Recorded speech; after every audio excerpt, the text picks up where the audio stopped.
Cette loi est une menace sur la santé publique, puisqu'elle consacre l'obligation médicale. Tout acte médical est risqué. Imposer quelque chose de risqué, c'est mettre en danger.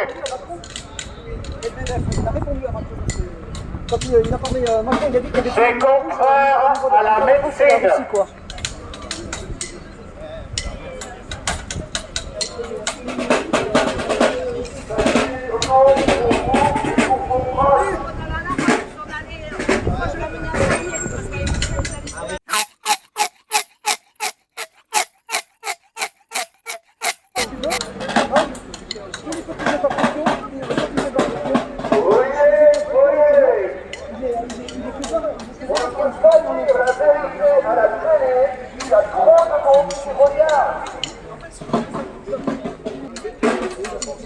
Avec l'article 4 signé il y a 2 semaines, nous ne pourrons plus dire ce que l'on veut, sous peine d'amende et d'emprisonnement.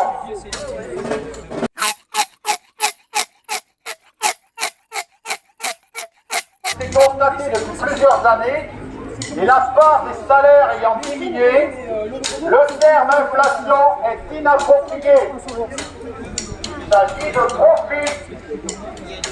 Les médias et les politiciens semblent curieusement ne pas le savoir. Et cela dure depuis les années 80.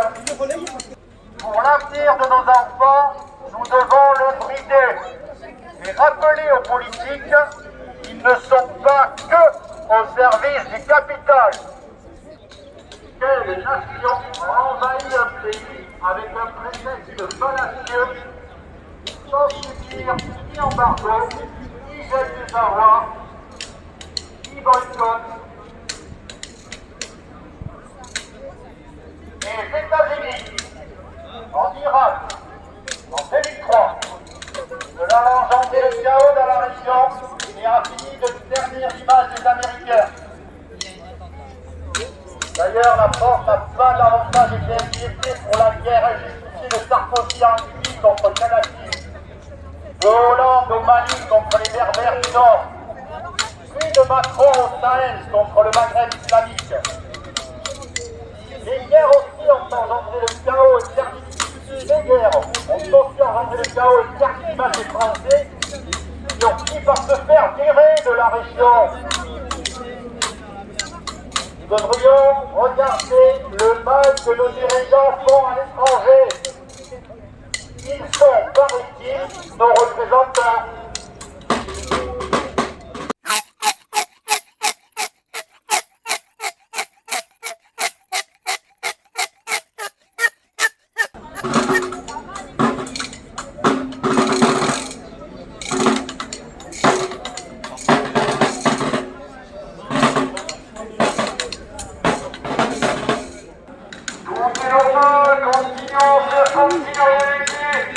On devrait même encourager Macron à provoquer Poutine pour une belle guerre nucléaire. On serait débarrassé de tout ce merdier qu'il y a partout. Les propositions d'intégration de l'OTAN et de l'Union européenne. À plusieurs reprises, les dirigeants russes ont répété que cela ne serait pas toléré. Suite à l'effondrement de l'URSS en 1991, les Russes avaient accepté de céder tous leurs pays satellites à l'ouest, à l'exception de l'Ukraine. Ces pays furent intégrés à l'Union européenne en 2004. Mais suite au projet d'intégration de l'Ukraine à l'OTAN en 2008, puis à l'Union européenne en 2013, le conflit éclate début 2014. Et cela tombe bien pour les dirigeants des 2 pays. Rien de tête et de guerre pour étouffer la contestation, imposer les pires réformes et se débarrasser des opposants en les envoyant au front. Quel est le point commun entre le DDT et le PCB?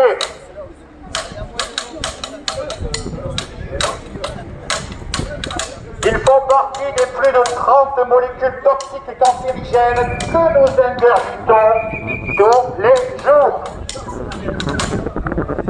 Les industriels ont contaminé l'ensemble de la planète et ils continuent. Même des molécules interdites depuis les années 70 nous intoxiquent encore.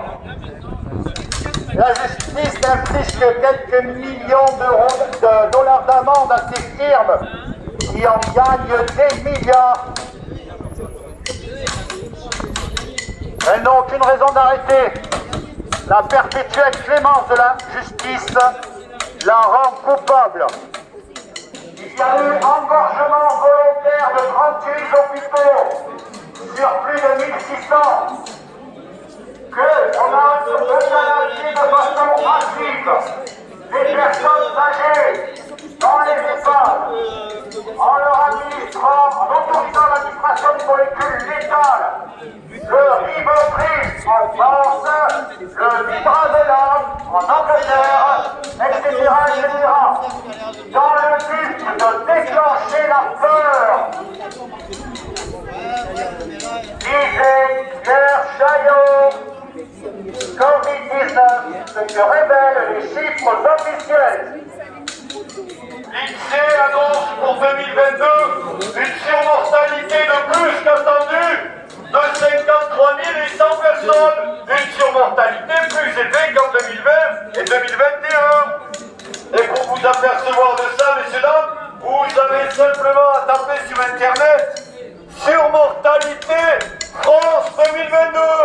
Vous constaterez par vous-même qu'on est bien gouverné par des assassins. Les infirmiers libéraux ont euthanasié et les autres dans les EHPAD ont euthanasié des personnes âgées pour soi-disant les soulager.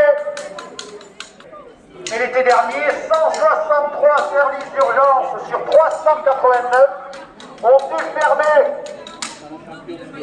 Alors que de l'argent, il y en a dans les poches du patronat, de l'argent, il en faut dans les poches des hôpitaux, de l'argent, il y en a dans les poches du patronat, de l'argent, il en faut dans les poches des hôpitaux. Nous sommes là pour dénoncer la loi du 5 août 2021 n'a pas été abrogée. L'obligation médicale qui a précarisé une partie de la population est toujours dans la loi. C'est également une menace sur la santé publique, puisque tout acte médical comporte des risques. C'est une mise en danger d'autrui. Généralisée, ça donne une menace sur la santé publique. Mais M. Bayrou ne comprend pas ça. Il n'a pas réfléchi. Ça fait pas partie de la stratégie. Il y a des plans. Réveille-toi, Rougeau. Arrête l'apéro le matin. Travaille un peu. Moi sans soin, on arrive. En 2006, contre le CPE, contrat première embauche. Depuis, malgré le nombre de manifestations, les échecs s'enchaînent. La lutte contre l'autonomie des universités en 2007, la bataille des retraites en 2010, la mobilisation contre la loi El Khomri en 2016, contre les ordonnances Macron en 2017, le logiciel Parcoursup en 2018, etc., etc. Mais ces manifestations n'ont pas été inutiles. Elles montrent à la population que ces gouvernants ne l'écoutent plus et qu'ils deviennent de plus en plus autoritaires. Face à l'autoritarisme, il n'y a qu'une solution: la destitution.